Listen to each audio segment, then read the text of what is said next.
recording. What are you doing?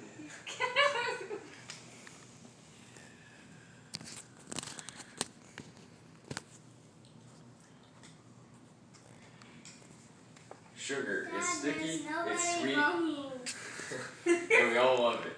But is sugar a secret killer? The reason sugar is so addictive is because it releases dopamine into the brain. Dopamine can be found in other things too, like drugs. AddictionCenter.com says sugar can be as addictive as cocaine. Now, most parents wouldn't feed their kids cocaine, but they would feed their kids sugar. Don't worry though. You can sit back, relax, and breathe easy because your own and your kid's sugar addiction can still be cured. The reason sugar can be so dangerous actually starts on a molecular level. Sugar is a general term for carbohydrates. Now, we've all heard the terms of consuming carbs before a sporting event, and this is because carbohydrates are a quick source of energy. To process carbohydrates, all your body has to do is break them down into a simpler sugar, which is easily converted into energy. Insulin can carry that simple sugar throughout the body. As we eat more and more carbohydrates, we start to build up an insulin resistance. We also drink sugars such as fructose, a common sugar found in lots of different pops and sweet drinks, especially in America. Fructose is digested primarily through the liver, and according to Healthline.com, the more fructose you drink, the more your metabolism slows down. So what does this mean as far as your health goes? We know that your health will deteriorate slowly, but does it actually affect you at all? And the answer is yes. It affects you greatly in the ways of diabetes, one of the most common things we see with a sugar addiction. Type 2 diabetes has become more and more prominent, according to the CDC. The CDC also says that more than 100 million Americans are diabetic or pre-diabetic. This is a very serious thing because diabetes has been linked to heart disease, kidney failure, and you can even lose limbs. Diabetic treatment is also very expensive and can be quite painful. You have to take your blood and inject insulin for your body to function. Without this treatment, you would likely die.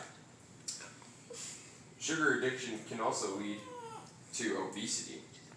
CIA.gov ranks the United States at 12 on the obesity scale of all the countries in the world.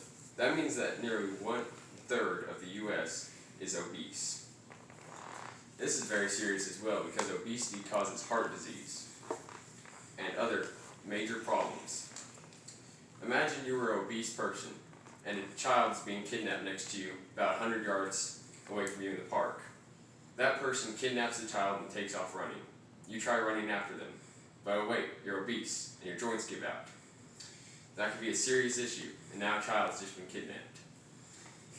This also causes issues because obesity is very hard to cure. It takes a strict diet and exercise regime. Sugar has also been linked to cancer, such as esophagus cancer. Now, with all of this health care problems, you can imagine that the U.S. spends quite a bit on sugar and health care related to sugar. Health care isn't cheap. According to WorldExports.com, the U.S. spends $1.7 billion per year importing sugar. That puts us number 1 as sugar imports.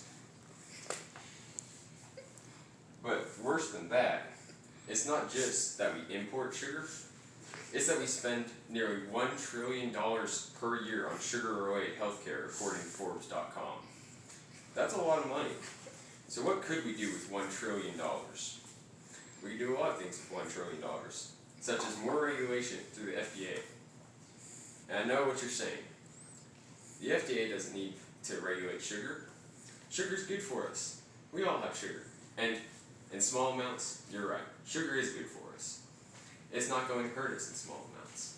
It's whenever we eat excessive amounts of sugar that we start having problems like diabetes, obesity, heart disease, cancer, and many other problems that have been linked to sugar.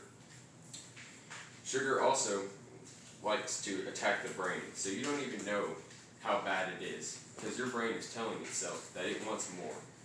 And it wants more and more dopamine until it's too late.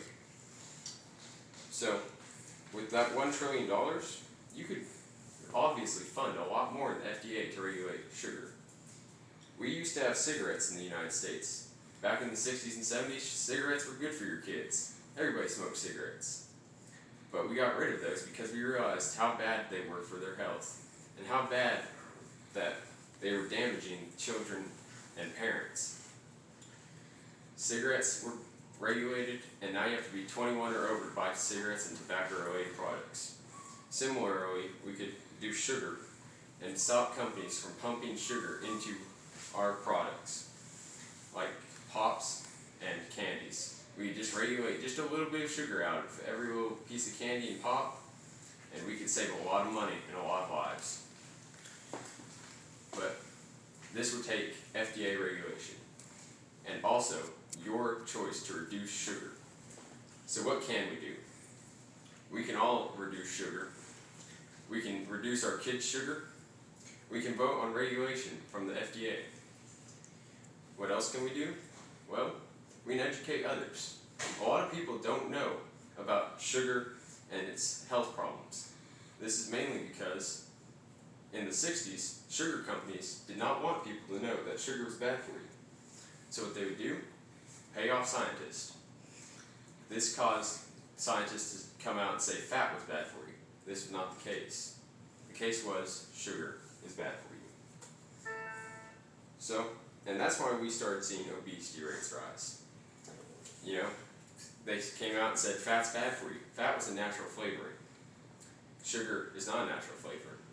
So, you go and you get low fat and you think you're being healthy. You're not being healthy. They add more sugar to low fat drinks. If we could ban low fat and low fat additives like sugar, we would have much healthier meals, diet meals, and we would be able to lower diabetes and obesity. Just a little bit less sugar consumption, and we'd all be a lot healthier. So vote on sugar regulations if it comes up, and educate your friends and family. And save your children's and your own life. Thank you.